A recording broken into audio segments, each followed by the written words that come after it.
గురువుగారు గ్రహాల దోష నివారణకే దీపారాధన ఉపకరిస్తుందని చెప్తారు కదా. ఈ గ్రహాల దోష నివారణకు ఈ దీపారాధనను ఎలా నిర్వహించాలి? ఈనాటి కాలంలో ప్రతి విషయం కూడా సూక్ష్మ విచారణతో ఉండడంతో గ్రహాల అనుగ్రహం పొందగోరి గ్రహాలకై చెప్పబడిన ధాన్యములను వినియోగించి వంటకాలు సిద్ధం చేసి వితరణ చేయడం, అలాగే ఆ ధాన్య రాశులను దానం చేయడంతో పాటుగా ఆ గ్రహాలకు సంబంధించిన రంగులు, ఆ రంగులలో ఉండే రత్నాలు ధరించడం, ఆ రంగులలో ఉండే వస్త్రాలు దానం ఇవ్వడం, ఇవన్నీ కూడా మనం చేస్తున్నాం. వీటితో పాటు వివిధములైనటువంటి తైలములు, నూనెలతో దీపాలను కూడా ఈనాటి కాలంలో వెలిగిస్తున్నారు. చిత్రమైన కాలం ఇంకా రాబోతున్నది అనిపించేటటువంటి సందర్భాలని ఈ విషయంలో మనం జ్ఞాపకం తెచ్చుకోవాలి.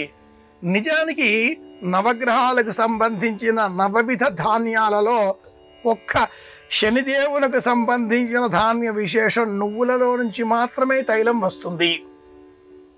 ఇతర ఏ ధాన్యంలో నుంచి కూడా తైలములు రావు. గోధుమలు కావచ్చు, బియ్యం కావచ్చు, కందులు కావచ్చు, పెసలు కావచ్చు, శనగలు కావచ్చు, బెబ్బర్లు కావచ్చు, ఇలా ఏ ధాన్యంలో నుంచి కూడా తైలములు లభించవు. ఒక్క నువ్వులలో నుంచి మాత్రమే తైలం లభిస్తుంది. తిలలో నుంచి లభించేది కాబట్టి దానికి తైలము అని పేరు. నవగ్రహ అనుగ్రహం పొందగోరి నువ్వుల నూనెతో దీపాన్ని వెలిగిస్తే చాలు. అలా కాకుండా కొబ్బరి నూనెతో దీపాన్ని వెలిగించినందువలన గురువు అనుగ్రహం, ఇప్ప నూనెతో దీపం వెలిగించినందువలన శుక్రగ్రహ అనుగ్రహం, ఇంకా విశేషంగా మల్లె పువ్వుల నూనెతో దీపం వెలిగించినందువలన బుధగ్రహ అనుగ్రహం, వివిధములైనటువంటి ఈ విధమైన కొత్త కొత్త ప్రయోగాలను అత్యాధునిక శాస్త్రవేత్తలు గమనిస్తున్నారు, తెలియజేస్తున్నారు అని మనం అనుకోవలసిందే. కానీ ఇవన్నీ శాస్త్ర ప్రమాణాలతో కూడుకున్నవి కావు, ధర్మబద్ధమైనవి కావు. ధర్మంలో నేతితో వెలిగించిన దీపం లేదా నువ్వుల నూనెతో వెలిగించిన దీపం, ఈ రెండే ప్రశస్తం.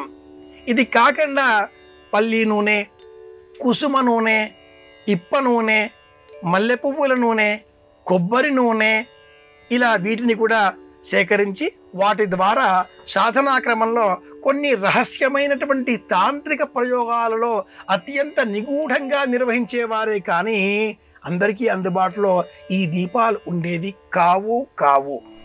కనుక నవగ్రహానుగ్రహం పొందగోరిన వారంతా కూడా వెలిగించవలసిన దీపాలు రెండే రెండు.